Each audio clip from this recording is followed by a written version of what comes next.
Hey, everybody, welcome to Comic Book Curation. I'm Polly, and joining me, as always, this quiz. How you doing this week? I'm doing all right. How about yourself, my friend? Oh, uh, I remember a while ago we ran a stream on Comic Book Curation. It was called, like, the Week of Woke. Hmm. How little we knew how far yet it had to go. I We were so naive. I mean, that was like a year ago. But here we are. Oh, Yeah. And yes. rounding out our triumvirate of awesome, as always, is Jack from Bad Comic Reviews. Jack, how are you doing? I'm doing pretty good. How are you fellas? Oh, I'm actually feeling pretty tired today, but it's okay. I've got two caffeinated beverages with me, so Oh, I'm good. Or I will be eventually. Did I send out the tweet? I think I did. I think you did as well. I did. yes, Okay. you did. Well, but those are the kind of things you should check on, when you're not a professional. Oh yeah, there was also something I wanted to do. I realized that I move around a lot when I'm talking on the mic, where it's like I went back and somebody was telling me it's like, your volume goes up and down. And it's like because sometimes I'm looking away from the mic and then sometimes I'm looking at the mic and like and there's a thing that I disabled in Hangouts that we use to capture our audio where you can equalize out everyone's volume. And I think I turned that off. I should probably turn that back on. Yeah, might help. Well, let's just check the bandwidth here. General. See, these are the kind of things you do before you go live. If you have a quality channel. Nah, I can't find it. Fuck it. I'll try and not face then deface the mic. You know what I'm saying? Yeah. Yeah. Mhm. It won't happen, but whatever. You'll try. You'll make an effort. Yeah. I gave voice to the concern. That's plenty, isn't it? That's enough. Yeah. So there's lots of weird stuff going on this week, but before we get into it, what comics have you guys been reading? Well, I've gone back and revisited something that I hadn't read for a really, really, really, really long time. Mainly because of some of the shenanigans that's rumored to be happening here because of Disney's acquisition. It's related to my pitches, so I'll get into it when that happens. Cool. All right. Yeah, we got some stories related to your particular peculiar interests, so that should be fun. Korea interests. What? Uh, I can tell you what I've been reading. How many hours you got? You've been reading them fucking bodice rippers again, huh? Maybe. Throbbing members, torn blouses, and lovemaking on the beach. Bodice Yeah, rippers. obviously. Yeah. Mhm. Anything with Fabio on the cover. Yeah. I mean, he's pretty awesome. So that's how I picture myself in my head. Only, but Well, the ladies love Fabio, so you gotta get in their mindset. I went to the comic shop this weekend, and I picked up Batman's Grave, 7 and 8. Something is killing the children. Last installment of Power Rangers Turtles, Army of Darkness, Devil's Highway, Fuck. Firepower, last issue of Red Agent, Transformers versus Terminator, Detective Comics. I went to Walmart, picked up the Futurists, Red Rooster, Bass Reeves. Oh, I also got Lady Zorro, and I'm getting caught up on X-Men and Star Wars Bounty Hunters. You getting caught up on X-Men? Like Hickman X-Men? Yeah, Really? I thought you had yeah. signed off and walked away. Oh, I did, but the comic shop guy said he'd give me a free issue if I kept reading it because he thinks it's awesome. And I was like, all right, I'll play this game. Well, okay. You okay, but X-Men, not any of the spin-offs or all of it? No, just the X-Men book, Oh, okay. the core title. I got a couple issues of X-Force I'm behind on. Mm-hmm. I've got like issues 3 and 4, but turns out issue 10 just came out, so I'm not in a big hurry on that one. And I've been reading Wolverine. That's been okay, but if it doesn't kind of get going somewhere soon, I'm done. There's too many of these just drag out. Oh my god, oh, four things happened and none of them are exciting. I read the issue 7 of Something is Killing the Children. Spoiler for my review later. oh my god, nothing happened.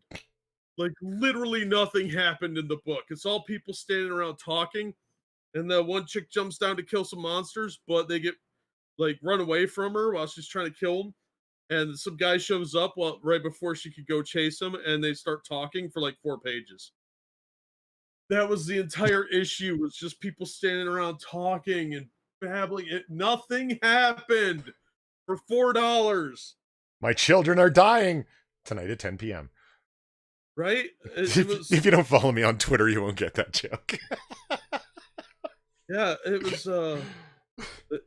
That's what actually kind of what I thought of, because I read the issue right before I saw that on Twitter. Right. And I was like, "You get it? Stop spying on me."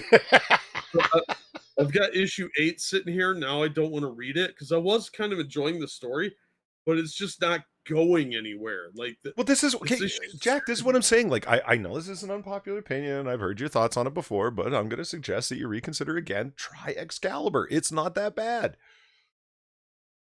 and that's high praise in today's market. No, I read the first 3 issues. I just I like Captain Britain being Brian Braddock. Well, I hear you there, but I mean, the point is things actually happen. You might not like them, but there's actually things occurring. Yeah, but I don't want to spend money on shit I know I'm gonna hate. It isn't people standing around on Krakoa discussing and moralizing and talking about selling drugs. Yes. Yeah, X-Men is garbage, by the way. They're a bunch of ethno-state or drug dealers. It's a white nationalist wet dream. I don't know how this is being published, because if you look at it from like a National Socialist perspective, like if Hitler wrote a comic book, it would be the X-Men. Hey, let's deal some drugs and blackmail everyone into doing what we want. You know what I'm not buying about it is Xavier. If you could make me buy his turnaround, I could get into it. That's because they've been working on ruining him for more than 20 years.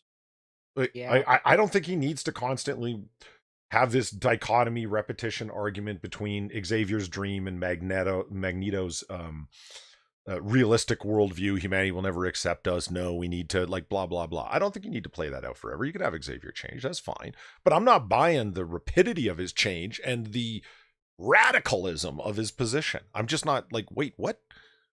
Yeah, if they really wanted to make it interesting, they'd have gone the complete other way with it and made mutants accepted, and then they don't know what to do because they don't have anything to fight for anymore.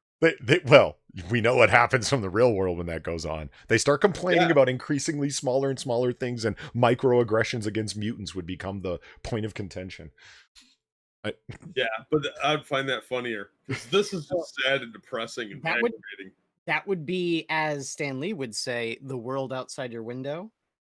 Oh, yeah, God. But instead it's this faux oppression bullshit, and it's so tiresome. Do you know how much I wish that Stan Lee had never said that?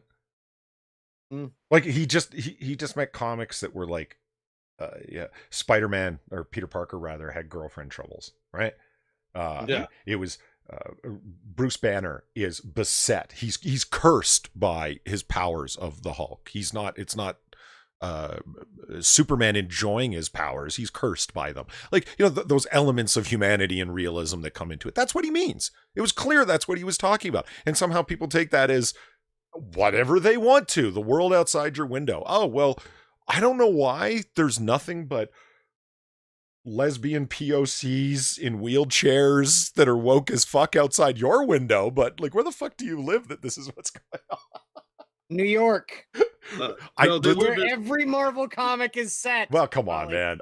We've all been to New York, and yes, it's a very cosmopolitan, diverse place, but it's not populated exclusively by, non-binary pansexuals. That's bullshit.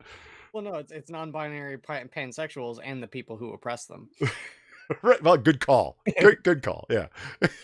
The island of oppression. Let's look over at our chat, see who's all here. As Delahaze was first show up because he's awesome, and then BG and Madawinter. And Madawinter reminded me that I was on fake chat, not live chat, whatever the fuck it's called. So I switched that up. Thank you. BG is complaining that we're waiting for Polly. Hey, if we scroll down just a little bit, we'll see that people were also talking about how we actually started earlier. We're moving back and back and back, and before too long. we're going to be at our stated ostensible start time of 10 p.m. Eastern. It will happen. We're getting closer, gentlemen. We need to reset the clock. But you've seen it, right? We actually are moving back. Oh, yeah. We're making progress regressively. Mhm. Like we're making progress by moving backwards. It's a thing. And then Gamer Valine's here. That just seems like a metaphor for Marvel. Gamer Valine's here, and she's listening on vacation because she's awesome. And Okie Native, what's going on? And TOS and Manic, hey Manic, and I love you too. And Aloysius Fudpacker. Well, that's somebody who put some thought into their handle. I can appreciate that. Right? A totally respectable name, too. Sounds classy. Yeah. Mhm. Ryan Walters, of course, and Jacob Jet. See, Ryan Walters and Jacob Jet recognize that we're starting early. That's good. And Vol Potato putting our links in chat, which is always so appreciated. Thank you very much, man. Yes. And then Unholy Reaper calling us degenerates because, well, he calls it like it is. It's fine. It's fine. And Tyler Lanaud and Hate Camel, all the regulars, people rock. And Pete's here. Hey, what's up? Now, and there's probably like, oh, and Lion Patriots here. How's it going? There's probably like 20 more people here that I didn't name, but my chat's incredibly far behind. Okay. Before we get started, I'm going to deliver a piece of advice. Okay. Now, nobody needs to take it, but I'm advising you that you should. Okay. Now, you know when you have a smoke detector in your house, as you should, right? It's a good thing, right? And the battery starts dying, and it starts giving you that deep thing, right? Yeah. Okay. Now, most smoke detectors, not all, but most, run off of the electricity in the house plus a battery backup, and it starts doing the deep thing when the battery backup dies. Now, if it's running just on a battery, it starts doing that when the battery's dying. Now, that's a 9-volt battery, generally speaking. Okay. What are those costing you at 7-Eleven? A few dollars. Right? If you turn on, here's the advice, okay? You turn on a YouTube video, and there's some guy telling you who you should be dating, how the world works, the arrogance of the white man, any kind of broad-based worldview, and you hear that smoke detector deet going on in the background, turn it off. This is somebody who can't even be bothered to replace a small battery and is willing to put up with 24/7 beeping in the background to facilitate their own ongoing laziness, but yet has the unmitigated gall to tell you how to run your life or how the world should be run in general. That beeping exposes their essential hypocrisy and what a bullshit artist they are, in my opinion. No, you're right. People that don't see, okay, there's a difference too.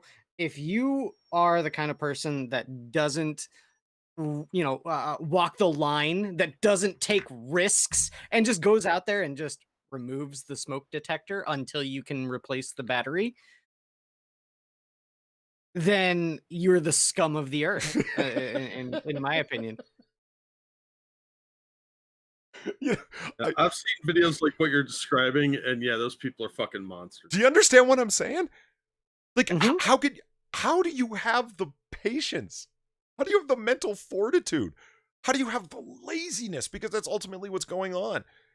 And you've got the nerve to go on a stream and let the entire world be witness to the level of sloth-like activity that you're used to and extreme financial destitution and not being able to afford a battery, but having the lack of financial planning to pay for your internet service, pay for the smartphone that you're fucking currently streaming on, but you didn't go down to 7-Eleven and buy that fucking battery.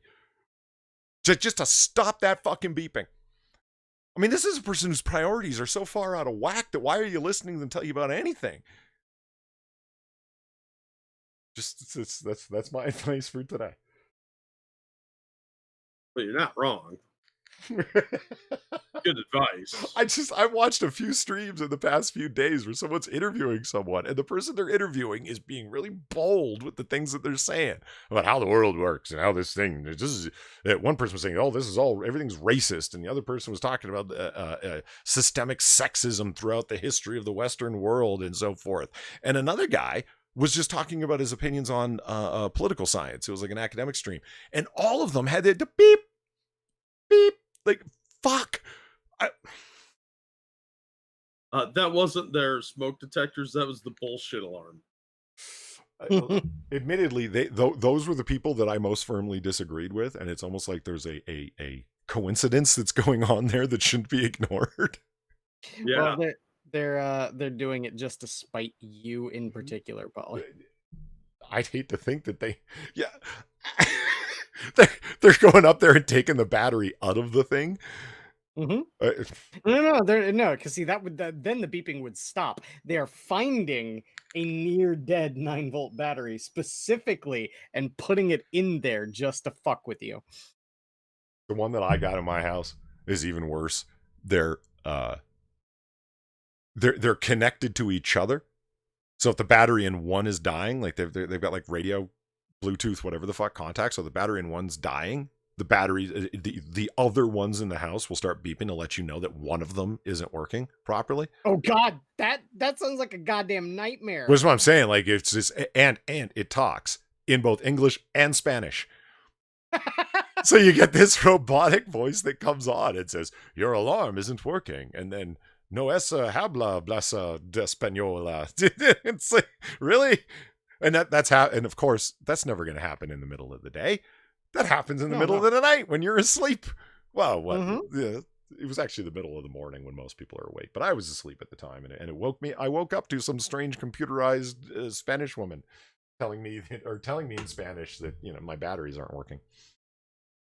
And Manic's like, "Wait, what? All of them?" Yeah, they'll all start beeping because one of them isn't working, because there might be like a fire off yonder and you wouldn't know because one of them isn't working.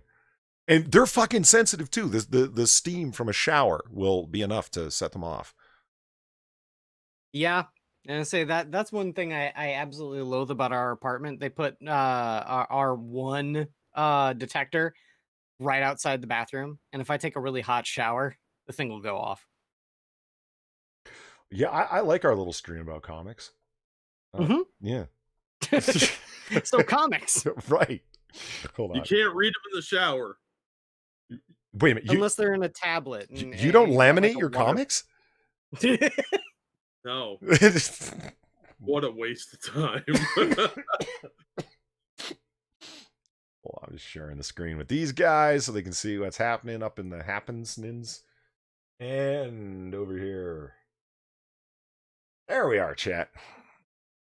Samurai Rabbit, the Usagi Chronicles. Netflix sets toon series based on Stan Sakai's comic books. There's the man himself.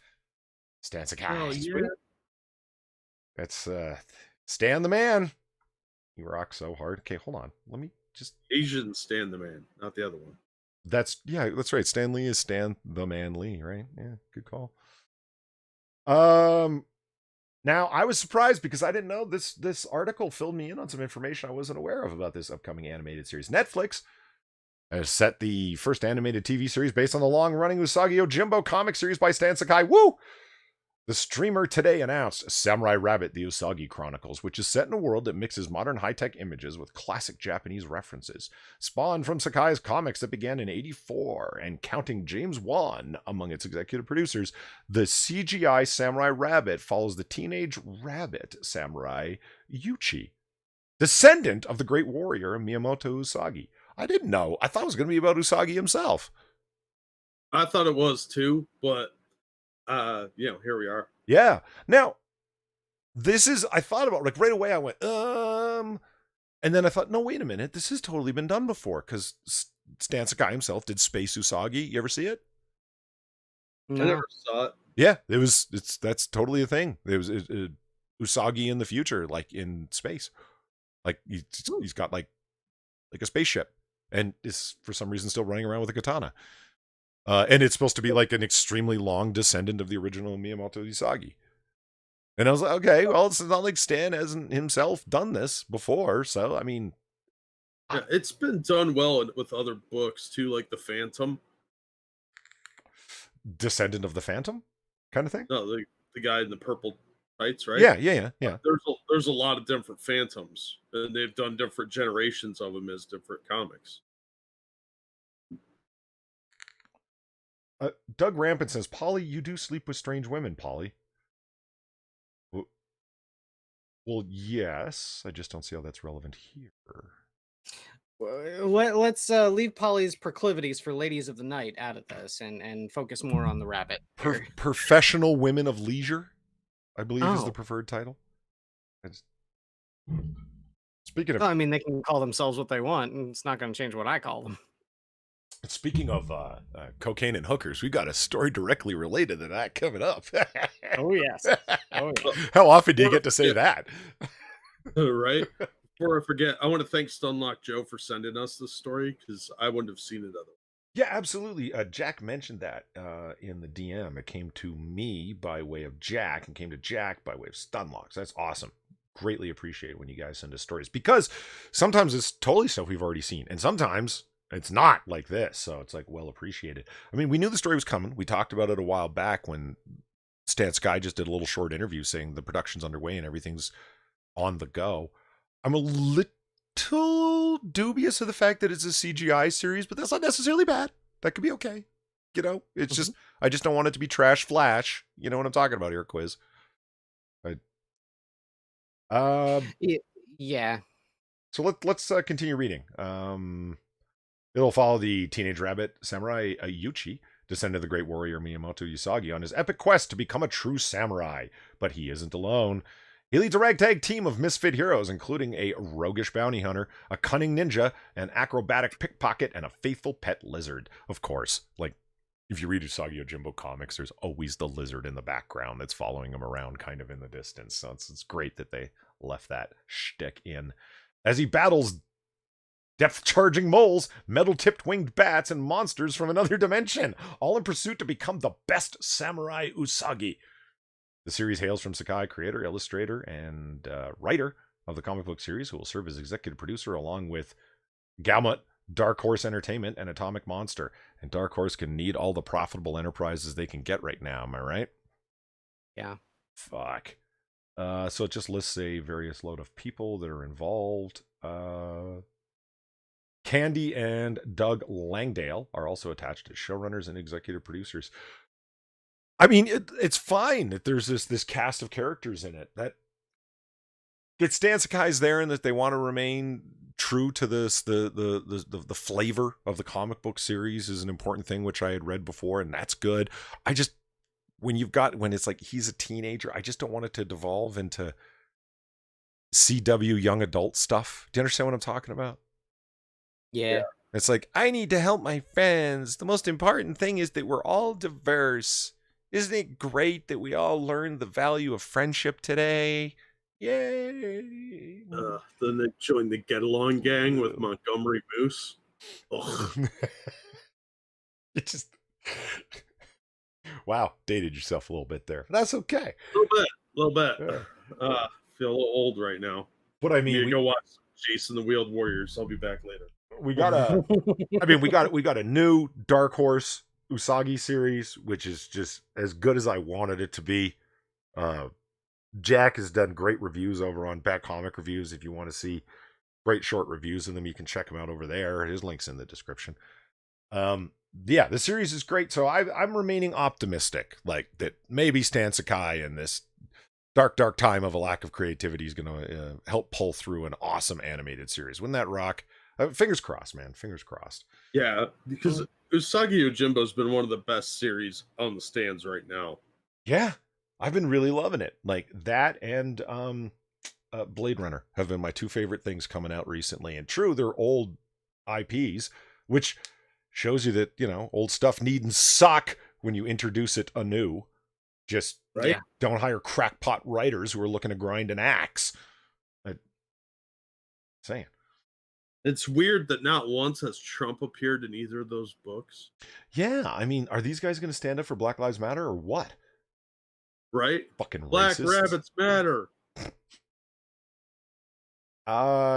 Speaking of things of that sort, Jesus Christ. Oh no. Neil Gaiman promises gender swaps for Netflix upcoming Sandman series. I love how you snicker, Quiz, like you didn't see this coming. Neil Gaiman. I mean, he's like, Of course. he's like, Yeah. I wouldn't call him like the biggest panderer, but that guy's into his pandering. Yeah. Well, let's put it this way, man. Yeah, he's directly responsible And I hold him directly responsible for one of the greatest memes, unintentional greatest memes about comic books in the past 10 years.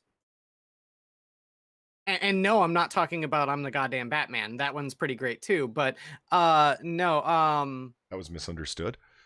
no, it wasn't. It's awful, and Frank Miller should feel terrible about it. But no, He was drinking then. the meme, of course, is unsolicited opinions on Israel. Oh yeah, right. That is directly at Neil Gaiman's feet. So fuck Neil Gaiman. Well, he hasn't been good in 20 years. And Yeah. Right? I think he's very overrated to begin with, but yeah, he's been garbage for at least 15 years. Like, I Yeah, mean, look at the American Gods TV series. It doesn't stack up against the novel. The novel American Gods was quite good. I mean, I wouldn't call it his best work or the greatest piece of fiction, the 21st century or anything, but it was pretty good. The TV series is just trash, man. Like it's kind of quick watch fodder. It's what you would expect from Netflix. Something to watch and then, immediately extricate from your mind that you had ever seen it. And I think that's kind of what they intend. Just to fill the buffet with food for you to eat and move on. So I don't know. I see Gaiman going the same route. You know what? Somebody mentioned something that's going to have to bring us back to this really quick. I forgot to mention this. So we got the Usagi Yojimbo series happening here, right? You know the thing that concerns me the most, oddly?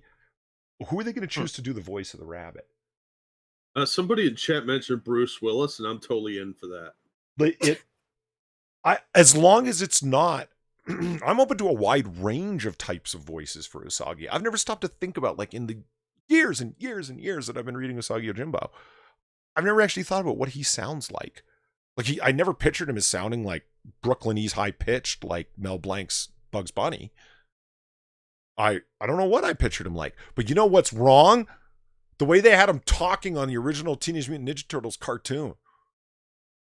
He's the raspy old man stereotype Japanese voice. I am Miyamoto. Like, what? No.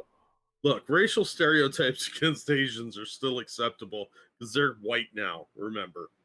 So, yeah, I'm with you on that. I don't want a stereotype voice. It would really be hackneyed. But at the same time, I don't want somebody that sounds like a 12-year-old girl, like, oh my God, I'm Usagi. Good call. Good call. So I don't know what I want him to sound like. And like I said, I'm open to a whole range of things as long as you don't like stereotype Japanese. Like, there's no reason to do that. Well, I think within within reason, stereotype Japanese could be okay. Just don't do the whole, because the whole wizened old man thing, that's Splinter. It is. Because he is supposed to be an old man. Usagi is supposed to be a relatively young man, and that's part of like the tragedy of his story, that his lord was killed and he became a ronin and that was his first job when he was hired away from his master as a retainer, and then his lord gets killed in a war quite quickly. And so he didn't really have much experience being a retainer. He's just a wanderer now at like 25, or as a relatively young man. They never make it clear on purpose. I mean, so he's not supposed to be, like you said, like old wise Splinter, which is exactly who that character is supposed to be. So I don't know. I'm open to a lot of things, but Jesus, when I think about the way that they had him talking in the TMNT cartoon, because I went to watch it because there's not many examples of animated Usagi. So I searched out on torrents. Purchased in a store those episodes that Usagi was in just to see what it was like. I was like, this is so bad. It was like basically unwatchable. Okay, so I really don't want them to do like, if they, because you know how Hollywood is, they'll find some actor who's got a name but is really cheap to hire.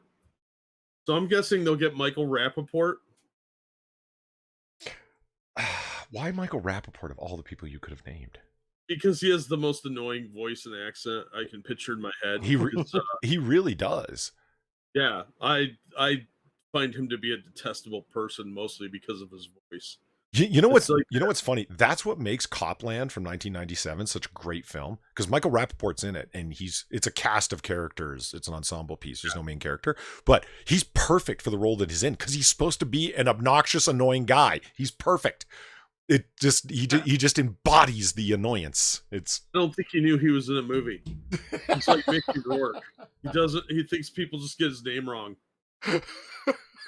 Like, I'm used to it. I'm not gonna correct him.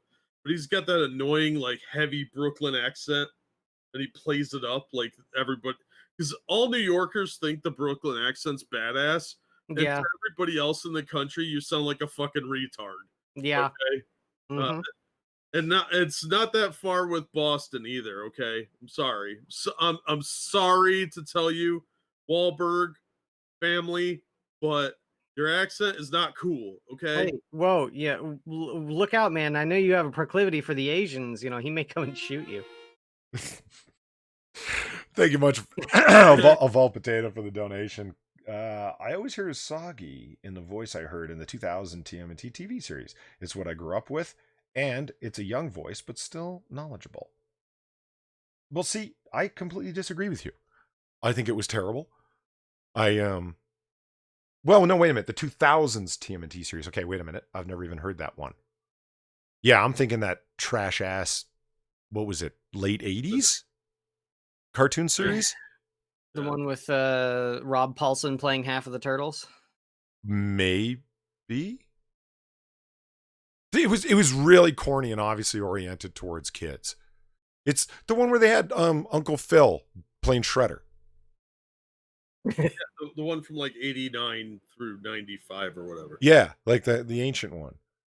That isn't very good. The animation sucks, and you don't see. Hey, they are heroes in a half shell, good sir. Right, yeah. All they were ever talking about was cowabunga and pizza and let's have a good time, and you don't see their reporter friend naked once. Like, it's such a letdown, the whole thing. Well, they were turtles. They probably didn't really care about seeing a human naked. No, but I do. Oh, that's fair. Who's got sound bleeding in? That's Quiz. God damn it, Quiz. What? Someone's got some sound bleeding in, and we're blaming you. Oh. No, it would be me. I'm trying to see if I can find a clip of the 2000s Usagi. He looks really cool in the 2012 TMNT show. Does he? Sweet. Yeah, it looks really cool. Didn't even know nothing about it. Vol Potatoes mentioned it. That makes me want to go look at it now. So we were talking about Neil Gaiman. Let's see. Neil Gaiman started his intentions with translating his classic tales starring his hottest property, the Sandman, into a new medium, and the trouble that he's had doing that over the years. In a virtual press roundtable at comicbook.com, Gaiman explained the show would be a serious update, bringing the characters and stories into the 2020s. Because, well, he didn't care about trans rights before. He really cares now. He said, when, quote, doing the Netflix TV series, we're very much looking at that as going, okay, it's 2020. Say that I was doing Sandman starting in 2020. What would we do? Don't ask yourself questions and answer them on a panel, dude. That's the right.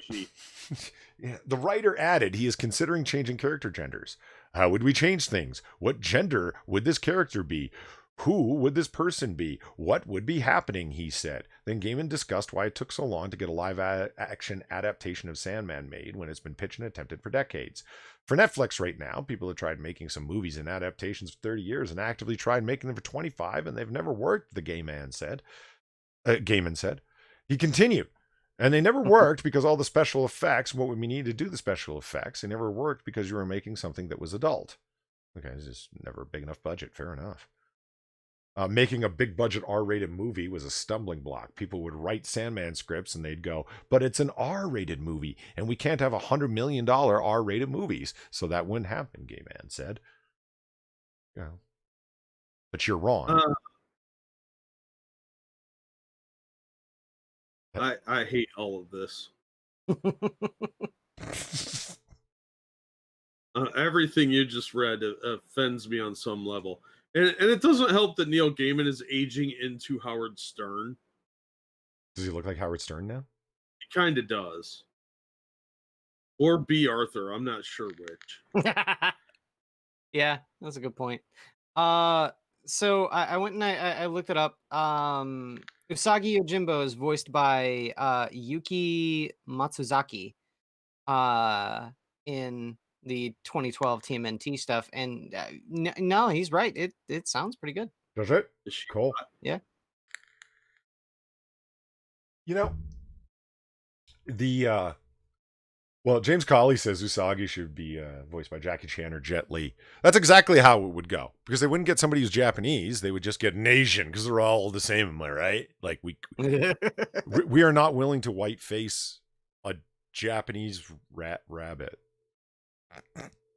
Well, I think they have to cast a real rabbit That's He's gonna be sitting there going.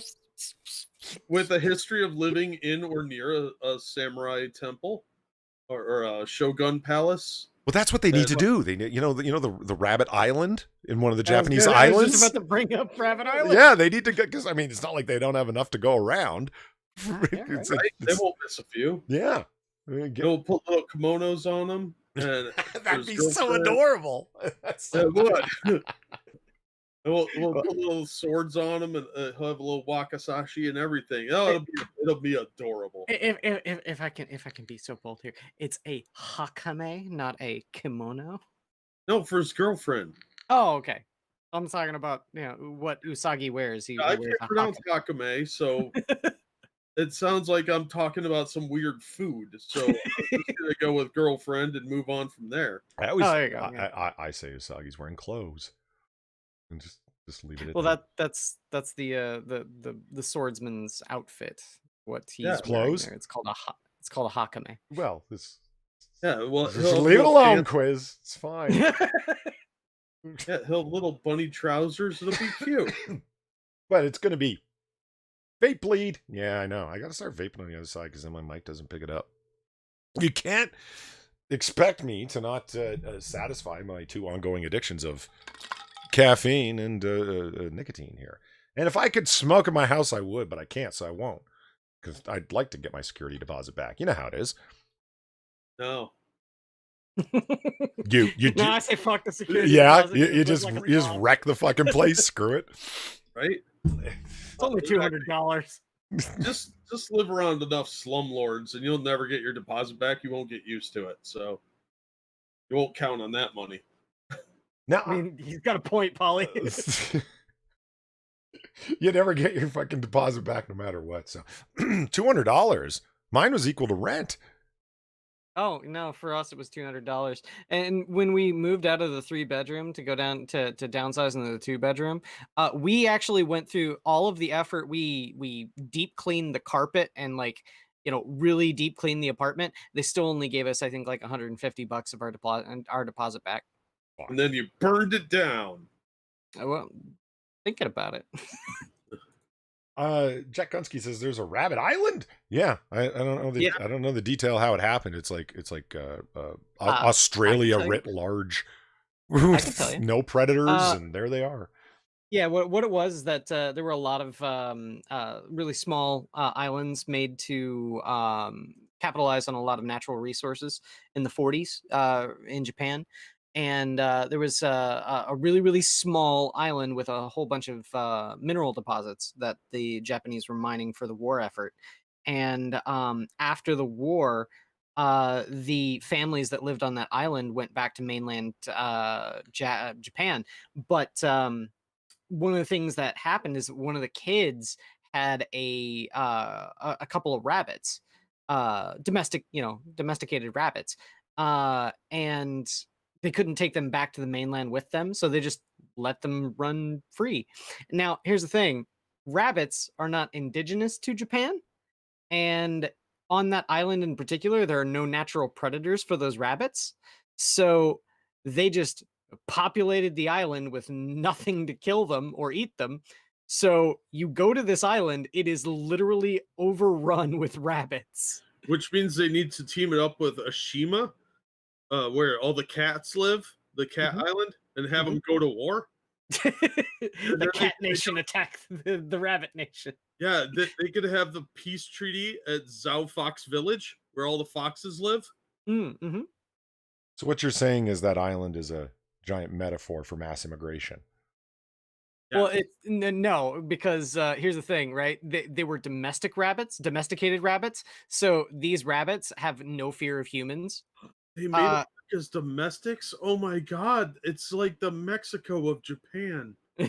well, I was gonna say, here's the reason why it's not is because these people or these rabbits are perfectly fine with people. They're not trying to fight the indigenous culture.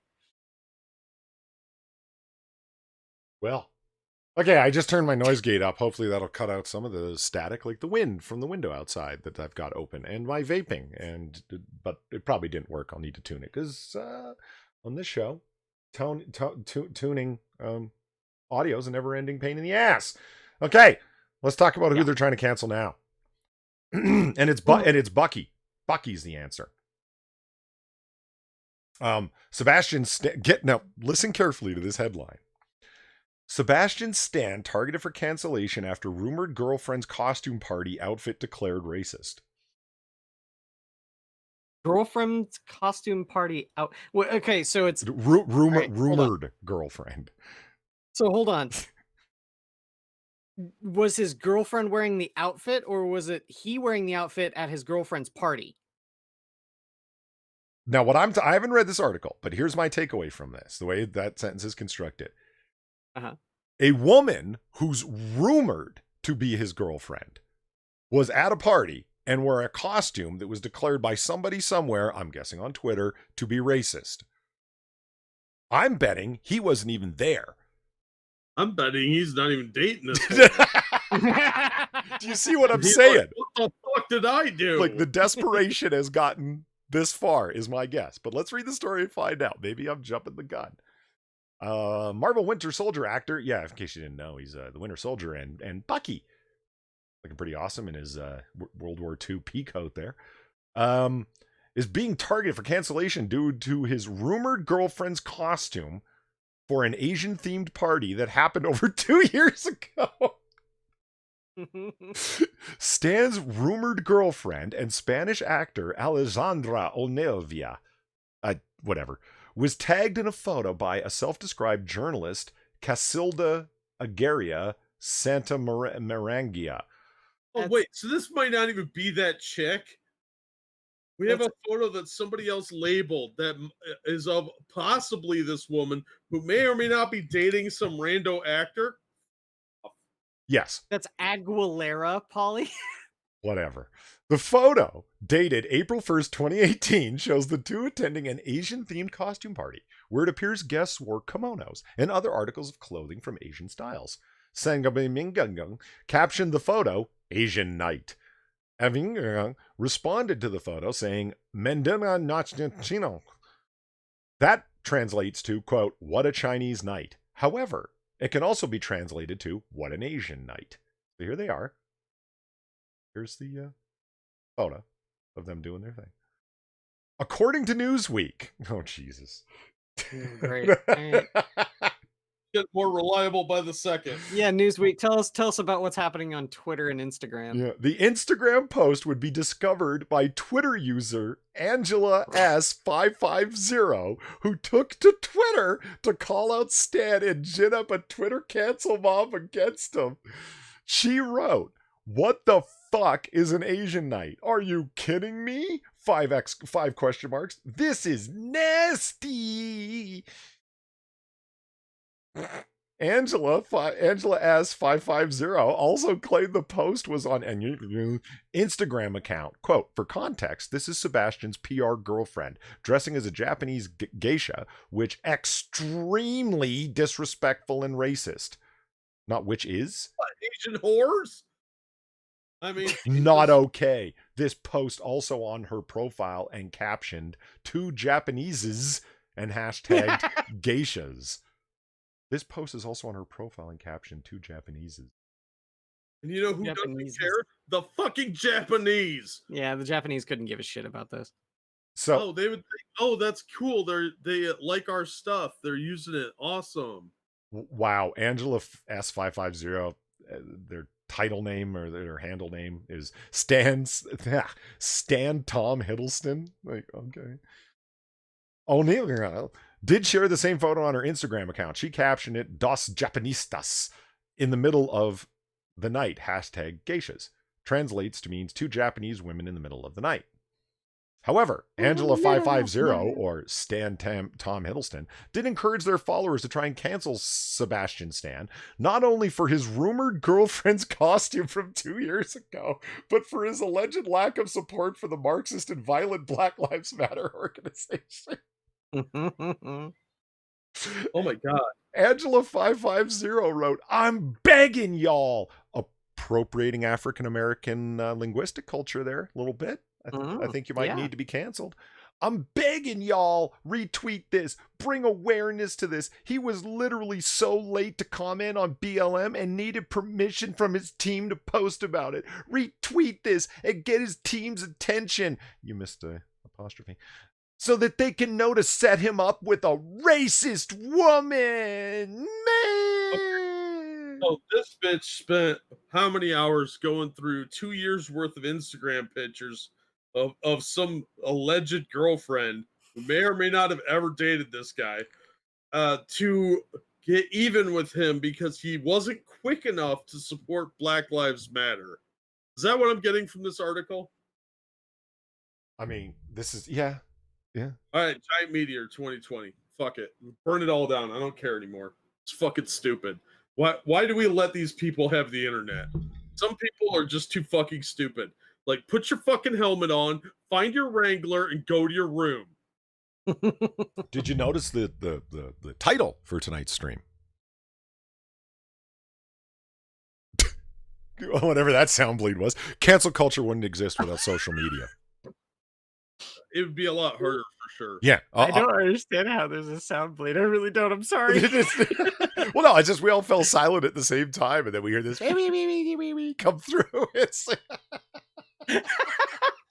No, seriously. Okay, I'm wearing headphones. Is my microphone that powerful that it's picking up the sound reverberations from my headphones? My stereo headphones? You know, Quiz, the way you're bringing down the quality of my high quality stream is really getting on my nerves, man. Oh yeah. The audience expects a certain level of professionalism here. All right. They totally don't. We've been doing this for what, 91 episodes? Where the fuck have they been? Right. If you're new to the show, yeah, this is how we roll. It's this is as good as it gets. We've gotten better, which is awful. So the call to cancel Sebastian Stan would evolve into its own Twitter hashtag. Really? Hashtag Sebastian Stan is over party, trending on the social media platform. Let me interrupt you again real quick. Sure. The way you have this page framed looks like Captain America is railing someone right there.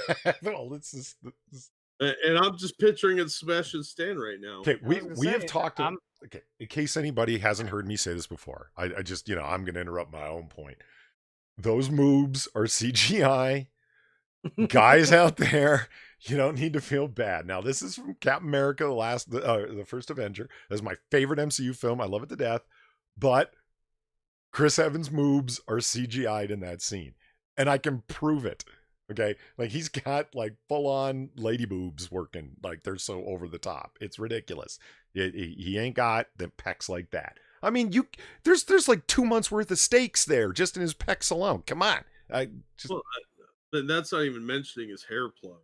It's really not. Chris Evans' hairline is fake news. All right. It's to call okay, yeah, the hashtag Sebastian Stan is over party trending on social media, on the social media platform. As of writing this hashtag, it has been used over 17,000 times. Guys, so there's at least 17,000 people with literally no life that are feeling absolutely impotent. Not in the lip dick sense of the word, but in the I feel powerless in the world, and somehow typing on my smartphone makes me feel empowered because I can destroy people who have been in films and such and the like. You know what I mean? Still won't fill that void where Daddy didn't hug them. No, it won't. Dude. No, it won't. Okay. It won't fill the void, the baby-shaped hole, the girlfriend-shaped hole, the God-shaped hole, whatever kind of hole it is you have in your soul. Sending out angry stuff on Twitter will not fill it. You need to go get a life, a real one. Dude, it's worse than this article is saying. I went to this Angela S550 Mhm. Twitter account. They've been tweeting at this since May. About all of this since May. Yes, and there are hundreds of tweets. This is what the shutdown is doing to us. Open America. I don't know where that came from. I just had nothing else. It just infuriates me. And BG rated all of us, and I came out as quote unquote bottom tier. I'm going to assume BG meant bottom tier, but yeah, that's kind of how I pitched the show to these guys. I said, "You guys come on, and I'll drag you down to my level," and they said, "Cool, right?" You Well, know, we got nothing better to do. you remember that conversation, right? So anyway, many of the tweets, as is now the trend on the Twitter, feature fan cams of various celebrities. However, there are a number of tweets attempting to cancel Sebastian. One person wrote, "Stop defending Seb and stop speaking over and invalidating the feelings of the Asian community. You didn't capitalize Asian, racist." One person accused Stan of blocking individuals who are accusing his rumored girlfriend of racism. Gee, why would he do that? What an unreasonable thing to do when random morons on Twitter are accusing someone who may or may not be your girlfriend of being a racist from a costume party from 2 years ago. Get fucked. Jesus. Let's say I noticed that Sebastian Stan wasn't even in those pictures. Manic says, "Aw, you ruined the moves." Oh shit. Manic thought they were real. I've had boobs ruined for me. It's happened, you know.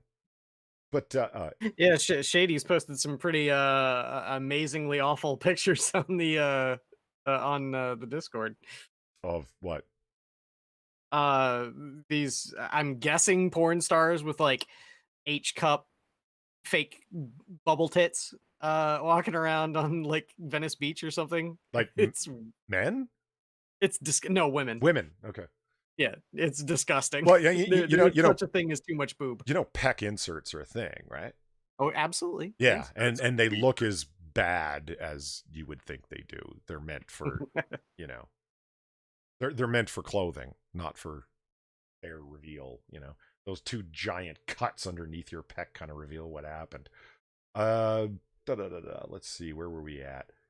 One person wrote, "Just seen this and want to know what it is exactly that his girlfriend did that was racist. And is he really blocking people who call her out?" Calling her out? "I'm a nobody from nowhere that doesn't have a job and doesn't even want one because I'd be participating in a precious capitalism." Holly, we're not talking about Antifa right now. We're talking about Sebastian Stan. Okay. The response from Quits Holland. What is everybody? Okay. She culturally appropriated Asian communities and called it Asian Night and said Japanistas. And yes, he's blocking fans who call her out. That's reason enough to just find him and kill him. Just go. That's what I'm naming my Asian cheerleading team, the Japanistas. Yeah. I gotta write that down. And the response was, "Thanks for telling me that is bad and just awful that she'd do that, and he's just as bad if he blocks people who call her out." Okay. One person accused Stan Lee of being a bigot and shared a photo of him and a gi. Maybe he went and took fucking karate classes. Oh my god, there's the legend himself wearing a gi, and they're like, "Ah, you racist old..." What? Yeah, go ahead. Say something anti-Semitic about him. I want to hear it. He's smiling, free balling under there. Well, isn't that the fun of kilts and attire of the like, that you get to free ball? Yeah, I guess. yeah. I mean, that's why I wear boxers. There are a bunch of people who have been calling out those who are attempting to cancel Stan. One user wrote, "This is the shit you getting mad over? Lamafau! This shit is stupid." However, this response would see one individual go after Stan saying, "He's ignoring her racism." No, he just doesn't care because this is stupid and not racist. Grow the fuck up, you people with way too much free time. Apparently wearing a kimono is considered racist. I mean, it's whatever. I mean, I guess the question would be this. I'm looking for equal application of principles, which of course is just, infinitely naive of me. I get that. But any foreigner that dresses up as a cowboy is appropriating American culture.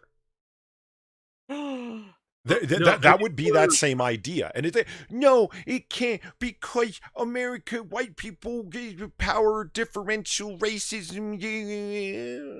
Well, anybody wearing blue jeans is not only appropriating American culture, they're appropriating Jewish culture because they were invented by a Jew. It's true.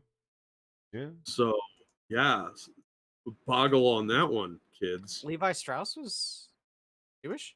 Really, a guy named Levi? Yeah, you had to ask about that one, did you? Yeah, I guess. I will, by the way, buy Wranglers. Don't buy Levi's. Buy whatever you want. Just don't buy Levi's.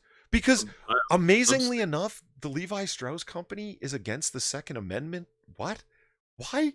That's why. Why is a jean company taking a stance on constitutional rights? What? Because their pants blow and everybody knows it. Doesn't that strike you as a little weird that they bothered to take it? Like, really? What's your stance on like Fourth Amendment rights for, protection of your personal papers and property? They are opposed to them because the kids in the sweatshop don't get rights. Good point. That's a good point. Nice. I mean, I remember when that turned into a thing where it's like, fuck Levi's, that they actually bothered to take a stance against the second. Why are you taking a stance on this at all? I mean, what are your thoughts on dispersion of all unenumerated rights to the people, a la the 10th Amendment? Like, I bet you don't have an opinion on that. So why don't you shut up about all of them?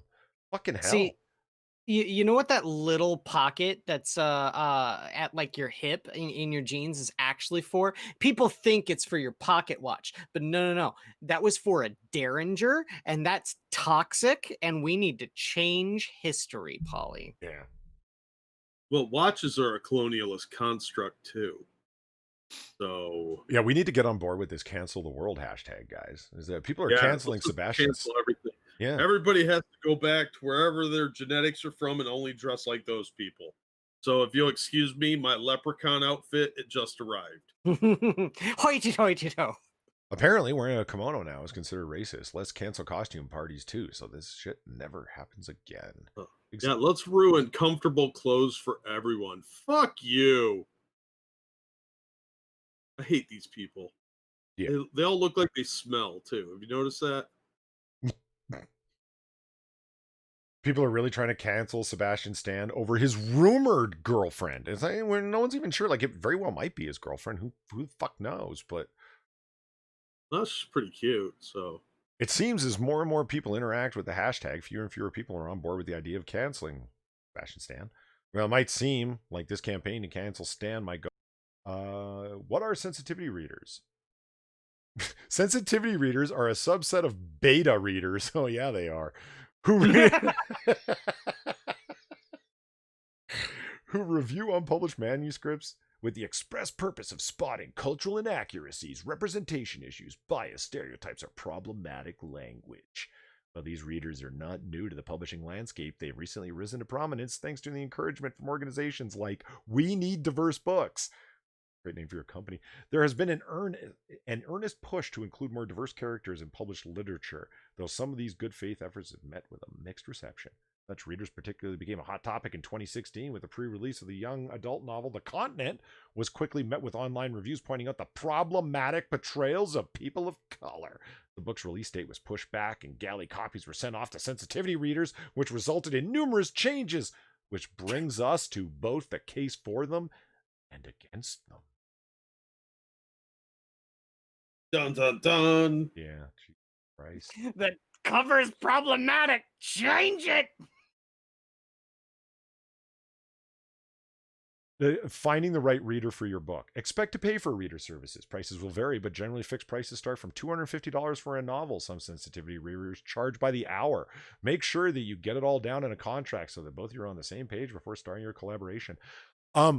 The only way that I would sign a contract with a sensitivity reader, and I would, just if you were willing to be responsible for everything that's deemed problematic by the angry 4% of Twitter, and that you personally will come out in a pre-agreed upon tweet saying, I am wholly and completely responsible for any material in this book that is considered problematic, homophobic, transphobic, Islamophobic, istphobe, all the things in any way. If you're willing to take all the responsibility for that, yeah, I'll give you $250 because I just want to see you go down in a blaze of plasma fire.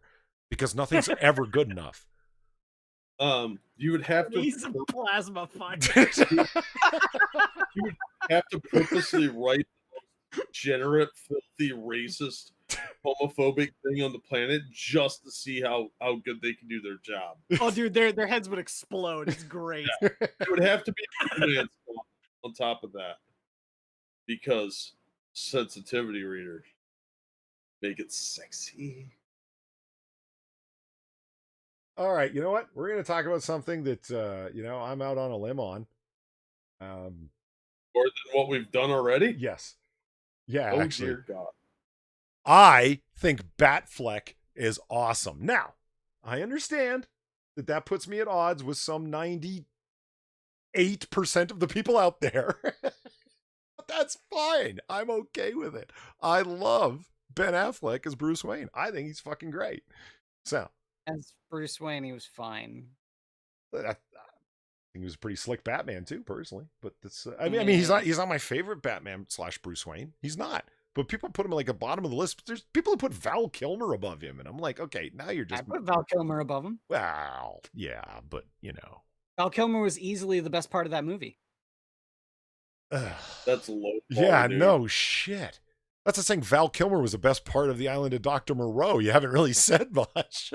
Yeah, that's like, this movie's gonna have credits. Well, I better. Movie.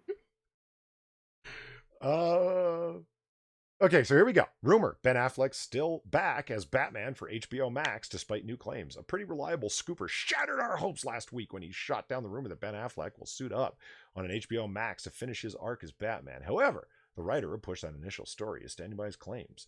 Taylor Murphy at The Cultured Nerd recently wrote that Affleck signed a contract and will be back to adapt his script. Look at how slick he looks as Bruce Wayne. Love it. You know why? Because he's just ultimate old grizzled man Batman. It's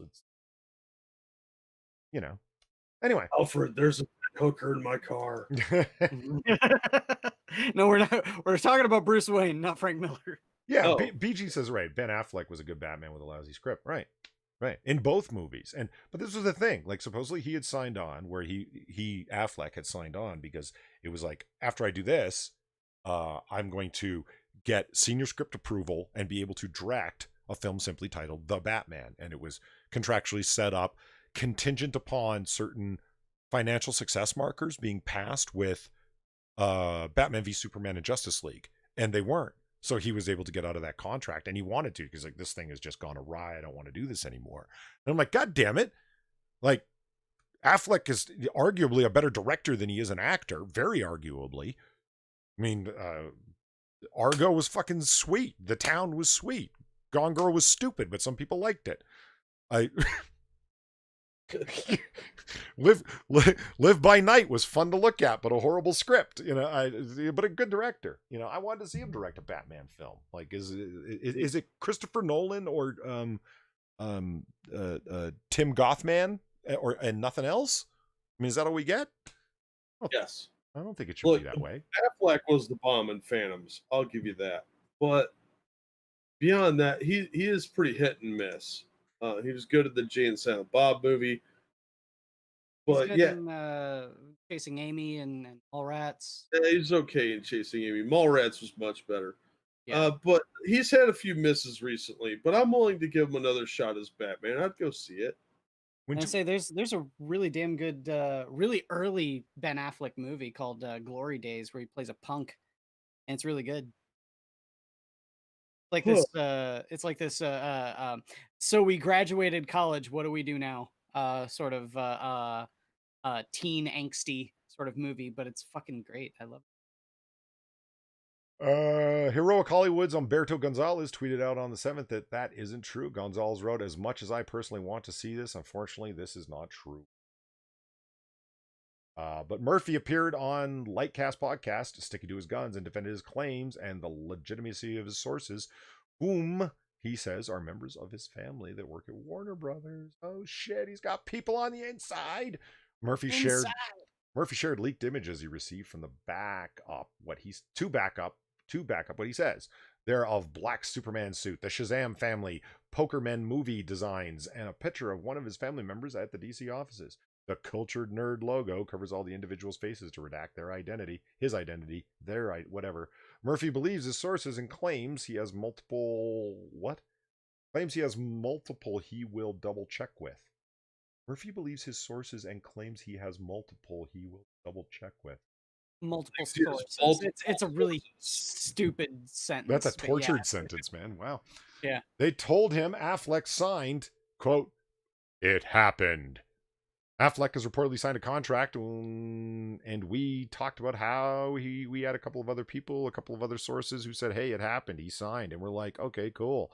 And we'll check out with a few more people. And then we checked with a couple more people and a couple of prominent Instagram accounts. Oh, prominent Instagram. Murphy added the conversation started when he heard about Ben Affleck's contract from a DC fan account moderator who had heard it from someone in special effects, who had heard it from someone's janitor, who then heard it from someone's yoga master, who had heard it from a bum in the street yelling randomly at the sky. Jesus. I will not be judged. Are you camping outside of the Warner Brothers office there? Hey, Hey, Eve. you meet Gal Gadot your way, I'll meet her mine. Ah. Well, so we got. Is there anything? Do I want to talk about the rest of these stories? I think kind of depressing, aren't they? Oh yeah, we should talk about this. Here, this will be our last story before we move on to pitches. DC announces new Rorschach comic from writer Tom King. I gotta say, I really dig this cover. Nice throwback cover, isn't it? Yeah, that's pretty cool.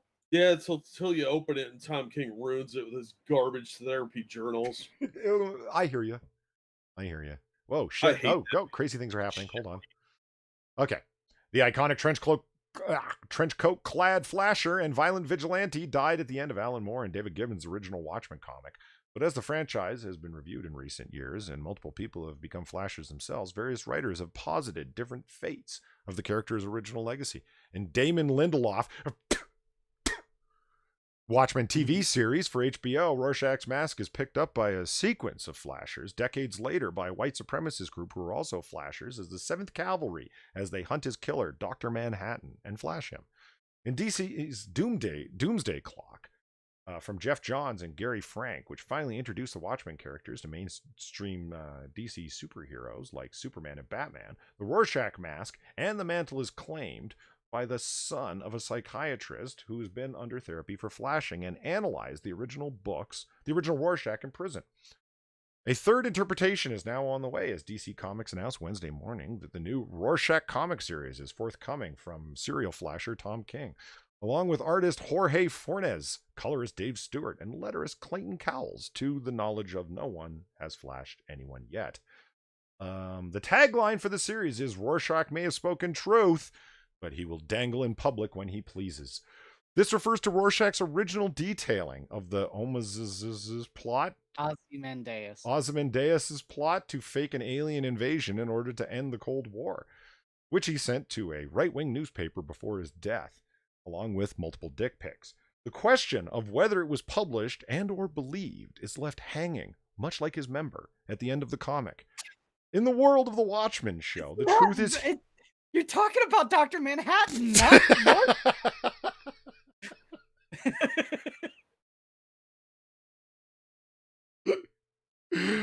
That's where we get the blue dong, dude.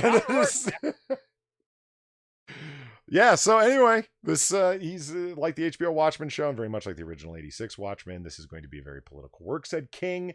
It's an angry work. We're all angry at the time right now. We have to do something with that anger. It's called Rorschach, not because of the character Rorschach, but because of what you see in these characters tells you more about yourself than them. Yep, it's going to be a therapy journal. Told ya.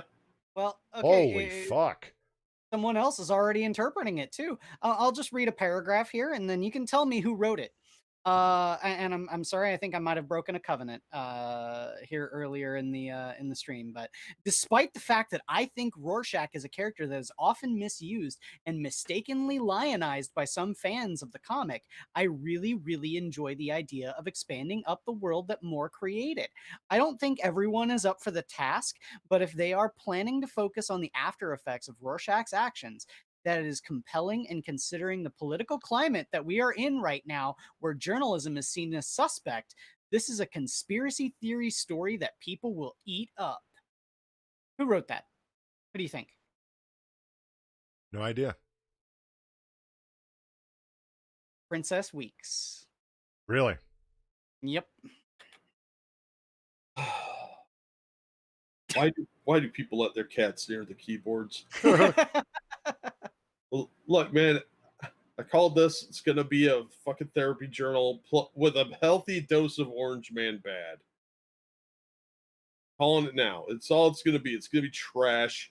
I'm gonna hate it. It's gonna piss me off. I'm not gonna pay money for this garbage.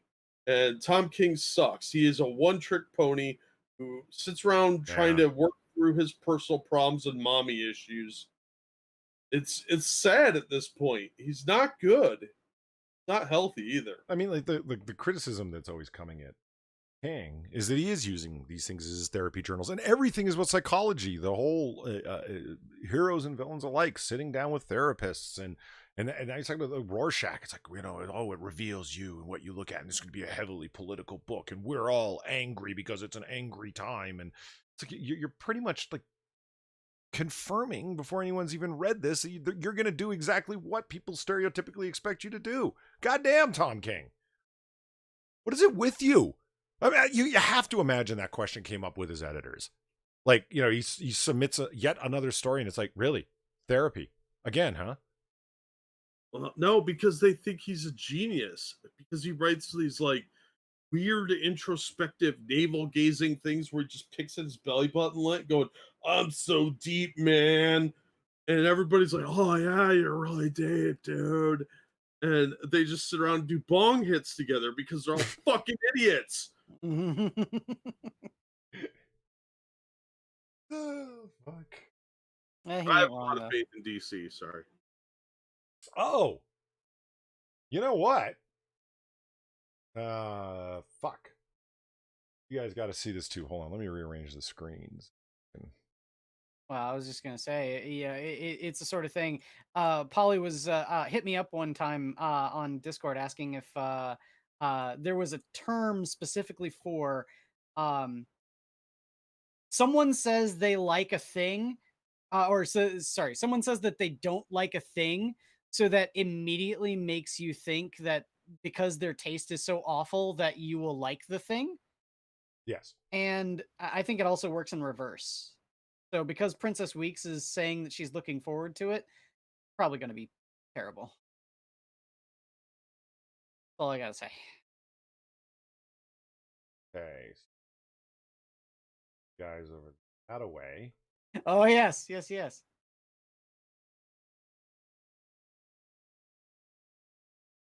Fail.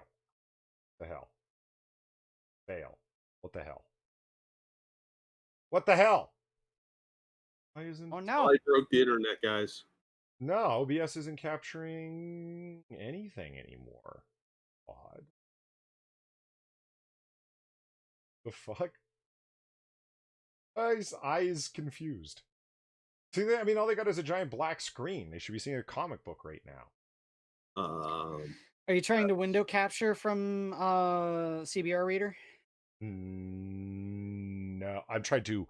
No, I'm just screen capturing. Okay, because that's whenever I try to screen cap from the window from CBR Reader, it won't show anything.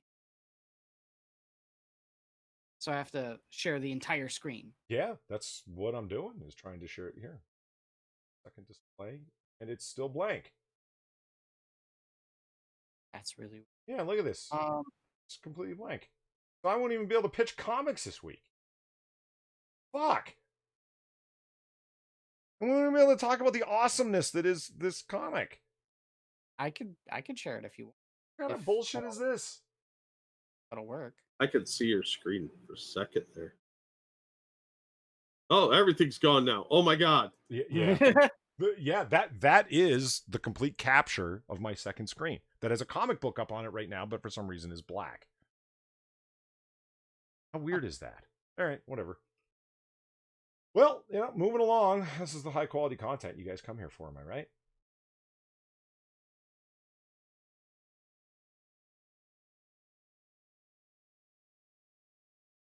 Maybe you can share it to the Hangout and then share the Hangout to Somebody, the. somebody said reset the window. I don't know what that means, but sounds good. I actually just created a new capture. Not only did I went further than that. I recaptured it brand new. Oh, the background's back. Yeah, I just disappeared everything. My god, you're a wizard. Well, whatever. Tell you what, it's pitch time. Why don't you guys pitch your comics, and I'll hold on to mine until next week because my comic came out in 1984, so it ain't going anywhere. Okay. All right. I'll go first if you want. Sure. Let me see. Am I even gonna be able to show your guys' comics? I don't know. And say if, like I said, Polly, if you share it to the Hangout and then share the Hangout on like the Hangout window, specifically like when we pitch comics, you could show your pitch and Well, at least the other Jax is on. Got that. We got that working for us. There you go. All right. Well, Shoot. I'm pitching Detective Comics 475. This is one of the weirdest storylines ever. This is a facsimile edition. The original goes for about $50 now, a little higher sometimes. Batman is dealing with this chick, Silver St. Cloud, who may or may not know his secret identity, but he's got a bigger problem because the Joker has a new scheme, and that scheme involves fish. See, what he's done is use this Smilex gas on these fish that he can horn in on the fish market. I kid you not. This is totally the plot. So what he wants to do is copyright the fish and get a percentage of all the fish sales, from fish markets to fish sandwiches. And he's going to murder anyone that gets in his way, Wonderful.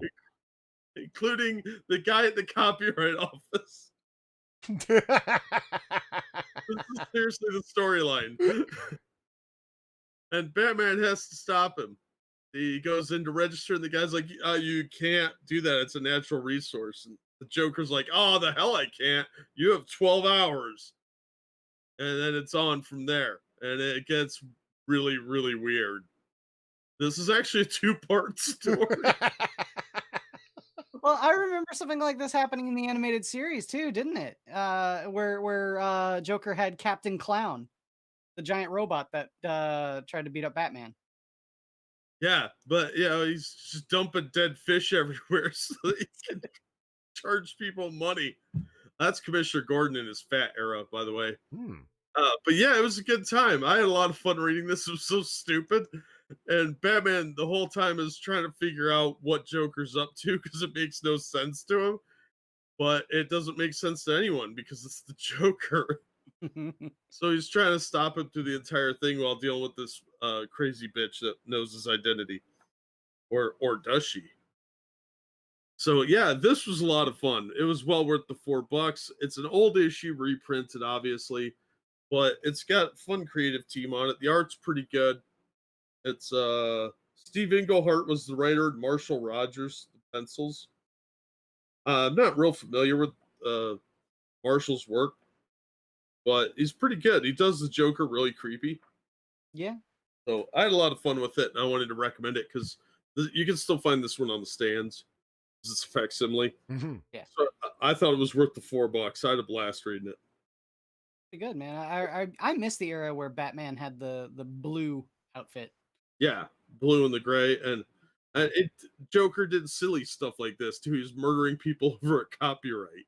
I mean, that's That's funny stuff. Yeah, that's a good point. Cool. So what do you got for us, Quiz? Okay, so my pitch is written by Dan Abnett, art by Brian Albert Tees. Um, pitch.